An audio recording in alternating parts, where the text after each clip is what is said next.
folks, it's Emma from Life's a Twitch Emma.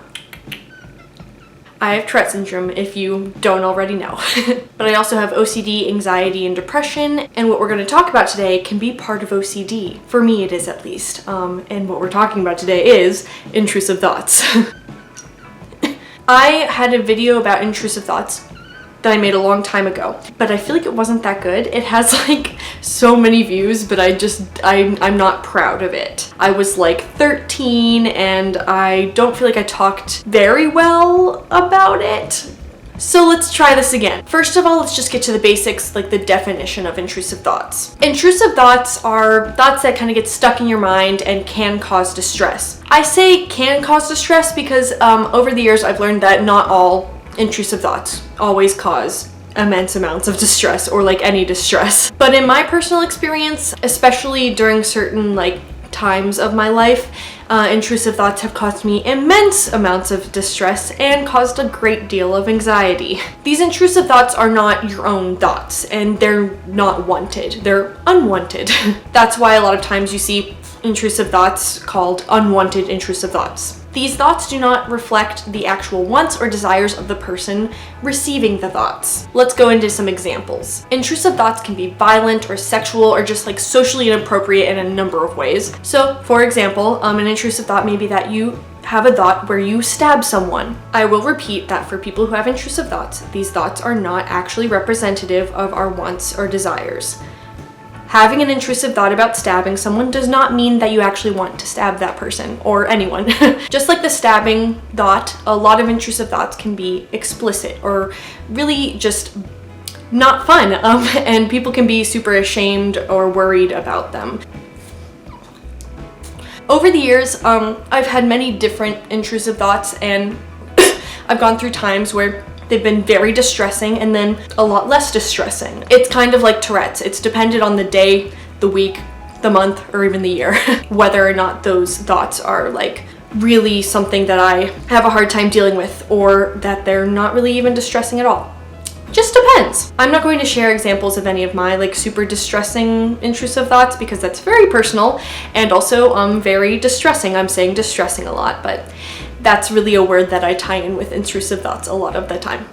I said that really weird. Pardon me. Okay, let's pop in a quick statistic. An estimate for the US is that over 6 million people have intrusive thoughts. So 6 million is like their benchmark number, but it's probably a lot higher than that because a lot of people don't want to share the fact that they have intrusive thoughts because like I said before, it can be very, you guessed it, distressing.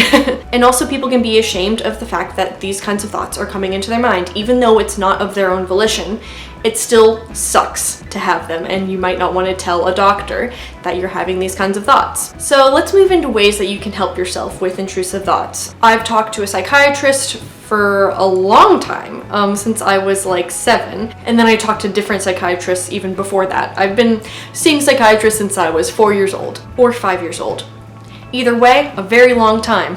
These ways to help yourself are kind of things that I've picked up over the years on things that have helped me, and also some things that I've researched. First of all, label the thoughts as intrusive thoughts. I'm sure you know that these thoughts coming into your head aren't your own thoughts, and labeling them is a good first step. It helps to really differentiate between these thoughts that are not your own from the thoughts that are your own. Although, at least for me, it's been pretty easy to decipher which thoughts are intrusive thoughts and which thoughts are just my own thoughts, because intrusive thoughts feel bad. And I don't think them. My brain thinks them. Weird thing to say, but it really does make sense. It's good to remind yourself that these thoughts are automatic and not of your own volition or your fault. It just takes time and practice. It may seem like you should push the thoughts away, but if they're going to happen, it's better to not distress yourself further by trying to push them away when they're just inevitable. So when they actually happen, give yourself a second if you need it after they happen, and then try to keep doing what you're doing. I know you're going to feel the anxiety, but you need to just try to work through it. I know that that's a big thing to ask of a lot of people, but it just, like I said, takes time and practice. Helping yourself takes time, and you need to let yourself take that time. So yeah, I hope that was like helpful in at least a little way, at least in telling you what intrusive thoughts are and explaining them, and hopefully it was a little bit helpful in ways that you can help yourself. If you have any tips about helping yourself through intrusive thoughts, you can go ahead and comment them so other people can see them, and this can just be a very helpful and informative video and a fun video. We all have fun here over at Life's a Twitch. So yeah, thank you for watching. Like, comment, subscribe. I'm dizzy. And thanks, Twitches. Bye!